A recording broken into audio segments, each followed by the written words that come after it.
মনির ভাই, আপনার এই কবরস্থান আসলে মানে কি ফিলটা কাজ করে? আর ওনরা তো আমাদের মতো এক সময় দুনিয়াতে ছিল, আমাদের মতো যুবক ছিল, চলছে ফিরছে। এখন তারা যে আমাদের মতো শক্তি আর দেখাইতে পারছে না, আমরা যেমন শক্তি দেখাই, তারা তো ওই যে দুনিয়া থেকে এখন তারা তিরস্ত হয়ে শুয়ে আছে। এই যে তারিখ দেওয়া, কে কয় তারিখে মারা গেছে, কয় সালে, এই যে যেমন মৃত্যু, এই যে মরহুম খাদিজা বেগম যেমন মারা গেছে মৃত্যু 2/10/2002 ইংরেজি।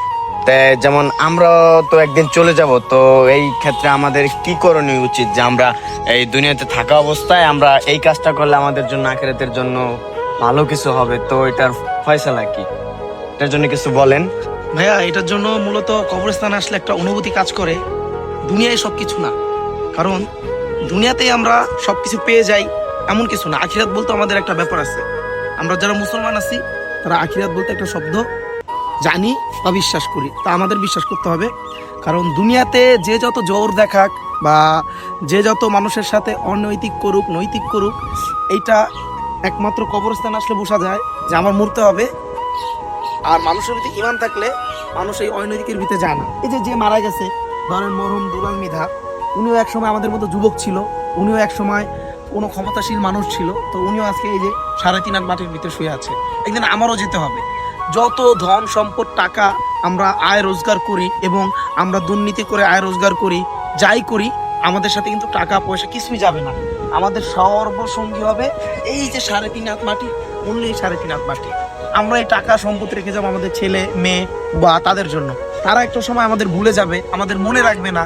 এবং একটা আংশিক কারণে আমাদের ছেলে মেয়ে আমাদের অধিক টাকা থাকার কারণে তারাও কিন্তু নষ্ট হচ্ছে, তারাও বিপদে যাচ্ছে।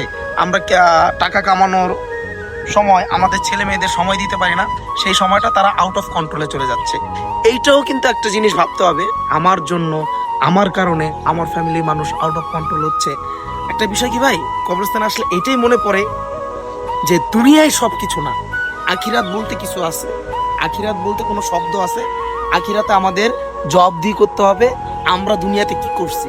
মহান আল্লাহ পাক আমাদের পাঠাইছে কি করতে?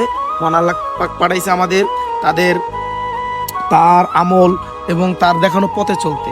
আমরা এখন মানুষ যেই সমাজে বাস করতেছি, এখন আমরা সেই আমলে নাই।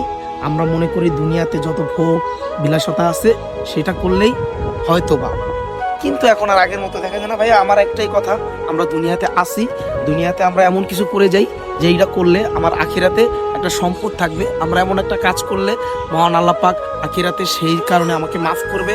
এবং এমন একটা কাজ করলে যেটা মানুষের উপকার, মানুষ চিরন্তন অনেক সময় মনে রাখবে।